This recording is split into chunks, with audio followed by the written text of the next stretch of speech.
आज ही Doubtnut app download करें। Doubtnut पर होगा अब आपके सभी मैथ्स, केमिस्ट्री, फिजिक्स और बायोलॉजी डाउट्स का सफाया।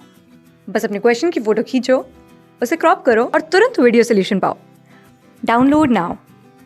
Hello, welcome to Doubtnut. तो आज इस क्वेश्चन हमसे पूछा गया है कि हमारे स्टेटमेंट 1 और स्टेटमेंट 2 दे रखी है और स्टेटमेंट 1 और स्टेटमेंट 2 हमें बताना है करेक्ट है कि नहीं, और हमें बताना है कि हमारा स्टेटमेंट 2 जो है करेक्ट एक्सप्लेनेशन है कि नहीं हमारे स्टेटमेंट 1 का। ठीक है, तो हमारे स्टेटमेंट 1 में बोला गया कि aluminium chloride has chloro bridge structure in vapour phase. ठीक है, तो ये हम चेक करते हैं कि हमारा होता है कि नहीं एल्यूमिनियम क्लोराइड का। तो सबसे पहले एल्युमिनियम क्लोराइड हमारा स्ट्रक्चर क्या होता है, Al हमारा Cl3 होता है। ठीक है, तो मतलब कि हमारे जो है एक Al के अराउंड यहाँ पे 3 Cl ग्रुप लगे होते हैं। ठीक है, बट अगर हम वेपर फेज में देखें तो वेपर फेज में अगर यहाँ पे हमारे पास जो देखेंगे तो यहाँ पे हमारे पास एल्युमिनियम में हमारे पास सिर्फ 6 वैलेंस इलेक्ट्रॉन होते हैं, तो इसके हमारे वैलेंस हमारे जो है ऑक्टेट कंप्लीट नहीं होता। तो अगर हमारा वेपर फेज में ये क्या करता है, तो वेपर फेज में हमारे पास यहाँ पे ये Cl आ गया, यहाँ पे इसके 2 Cl अपने। ठीक है, तो वेपर फेज में हमारा ये डाइमर बना लेता है। ठीक है, तो ये दूसरा हमारा Al Cl होगा, इसके 2 हमारे Cl होंगे। ठीक है, और इसका खुद का एक Cl। ठीक है, तो ये क्या करता है, बाय हमारे पास जो है क्लोरीन के पास लोन पेयर होते हैं, तो उससे ये कोऑर्डिनेट बॉन्ड बना लेता है दूसरे हमारे कोऑर्डिनेट बॉन्ड बना लेता है। ठीक है, दूसरे के Cl से सेम इसमें भी होगा, कोऑर्डिनेशन बॉन्ड बन जाएगा और अपना जो है वैलेंस अपने इलेक्ट्रॉन पूरे कर लेता है और अपना ऑक्टेट कंप्लीट हो जाता है इसका। ठीक है, तो कोऑर्डिनेशन बॉन्ड बनता है। तो यही बोला कि हमारे यहाँ पे क्लोरो ब्रिज स्ट्रक्चर होता है, तो यहाँ पे कोऑर्डिनेशन बॉन्ड बनाने की वजह से यहाँ पे क्लोरो ब्रिज स्ट्रक्चर बन जाता है। तो इस वजह से यहाँ पे वेपर ने अपने ऑक्टेट कंप्लीट करने के लिए हमारा क्लोरो ब्रिज स्ट्रक्चर बन जाता है, तो मतलब हमारी स्टेटमेंट 1 जो है करेक्ट है। ठीक है, अब स्टेटमेंट 2 देखते हैं। तो स्टेटमेंट 2 में बोला कि हमारा aluminium chloride in acidic aqueous solution form हमारा AlH2 6 2 3 पॉजिटिव। तो हमें बताना है कि हमारा ये AlCl3 जो है हमारा एसिडिक सॉल्यूशन में हमारा AlH2 6 बनाता है कि नहीं। ठीक है, तो AlCl3 है हमारा। ठीक है, AlCl3 है हमारा। अगर हमारा डिसोसिएट करता है तो हमारा Al3 पॉजिटिव प्लस 3 नेगेटिव निकलता है। ठीक है, 3 मोल ऑफ यहाँ पे Cl नेगेटिव निकलेंगे। ठीक है, ये निकला।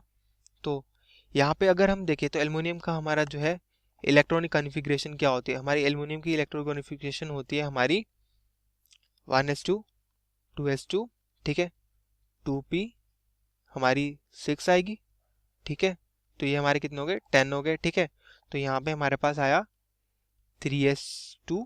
ठीक है, और 3p1। ठीक है, तो ये हमारी इसकी आ गई।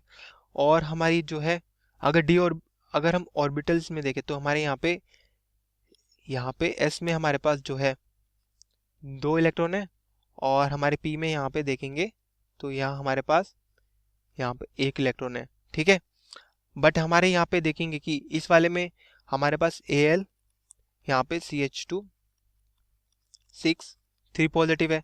तो यहाँ पे हमारे वाटर की तो कुछ होती नहीं है हमारी ऑक्सीडेशन स्टेट, तो +3 हमारी Al की हो जाएगी। तो Al+3 में हमारा जो इलेक्ट्रॉन कॉन्फ़िगरेशन क्या हो जाएगा, यहाँ पे क्या हो जाएगा 1s2 2s2 2p6, और ये जो है बाकी तीनों चले जाएंगे। ठीक है, और इसका हमारा जो है ऑर्बिट क्या हो जाएगा, यहाँ पे ये हो जाएगा। ठीक है, यहाँ पे ये एम्प्टी हो जाएगा, ये भी हमारा जो है ये एम्प्टी हो जाएगा। ठीक है, तो और इसके पास हमारे पास यहाँ पे एम्प्टी डी ऑर्बिटल भी होंगे। ठीक है, तो यहाँ पे ये एम्प्टी डी ऑर्बिटल भी हमारा ले लेगा। ठीक है, ये हो गया। तो यहाँ से क्या होता है, हमारा ये H2 6 हमारे पास कैसे बना पाता है, क्योंकि 4 इसके ये हमारे sp3 ले लेता है और 2 हमारे d ले लेता है, उसको कंबाइन करके हमारा जो है ये बना देता है। ठीक है, 1 2 यहाँ पे ये 3 ये 4 हो गए, 2 और चाहिए हमें, यहाँ पे ये आ गया। तो यहाँ पे हमारा जो है ये H2 आके अपने इसको फिल कर देता है। ठीक है, तो यहाँ पे ये H2 इसको आके फिल कर दिया जो एम्प्टी ऑर्बिटल थे। ठीक है, तो ये हमारे हाइड्रोजन H2 की वजह से इलेक्ट्रॉन आ गए। ठीक है, और इसकी हाइब्रिडाइजेशन यहाँ पे क्या हो जाती है, यहाँ पे sp या sp था, ये 3 इसके p था। ठीक है, ये s ऑर्बिटल थी, ये हमारी p ऑर्बिटल है, ये हमारी d थी, और ये d के 2, तो इसकी हाइब्रिडाइजेशन sp3 हो जाती है।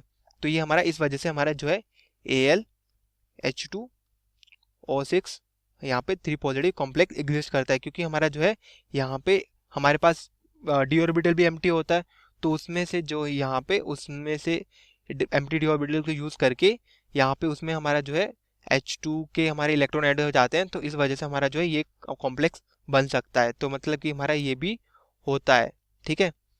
तो इसमें हमारे H2 की एडिशन हो सकती है हमारे Al3 पॉजिटिव में 6H2O की, ठीक है, क्योंकि हमारे पास एम्प्टी डी ऑर्बिटल है, तो इसलिए हमारा ये कॉम्प्लेक्स बन सकता है। तो इसलिए हमारे ये ऑप्शन जो 2 है, स्टेटमेंट जो 2 है हमारी, ये भी करेक्ट है। तो हमें ऑप्शन 1 में बोला है कि स्टेटमेंट 1 इज करेक्ट, ठीक है, तो ये भी सही है। स्टेटमेंट 2 इज करेक्ट, ये भी सही है। Statement 2 is correct explanation for statement 1, but ये हमारा सही नहीं है, क्योंकि हमारा जो है ये तो बिल्कुल अलग चीज़ है। हमारी स्टेटमेंट 1 इसलिए करेक्ट है, क्यों होता है, क्योंकि हमारे वहाँ पे एम्प्टी ऑर्बिटल रहता है, मतलब 6 इलेक्ट्रॉन रहते हैं हमारे उसके वैलेंस शेल में, इसलिए हमारा जो है वो इसका ब्रिज बॉन्ड बनता है। तो मतलब कि हमारे जो करेक्ट एक्सप्लेनेशन नहीं है हमारे स्टेटमेंट 1 की स्टेटमेंट 2, तो हमारा ऑप्शन 1 गलत हो गया। तो ऑप्शन 2 में बोला स्टेटमेंट 1 इज करेक्ट और स्टेटमेंट 2 इज करेक्ट, ये दोनों ठीक है। Statement 2 is not correct explanation for statement 1, तो ये हमारा ठीक होगा, क्योंकि स्टेटमेंट 2 हमारे एक्सप्लेन नहीं कर रही हमारे स्टेटमेंट 1 को, ये कुछ और ही बता रही है।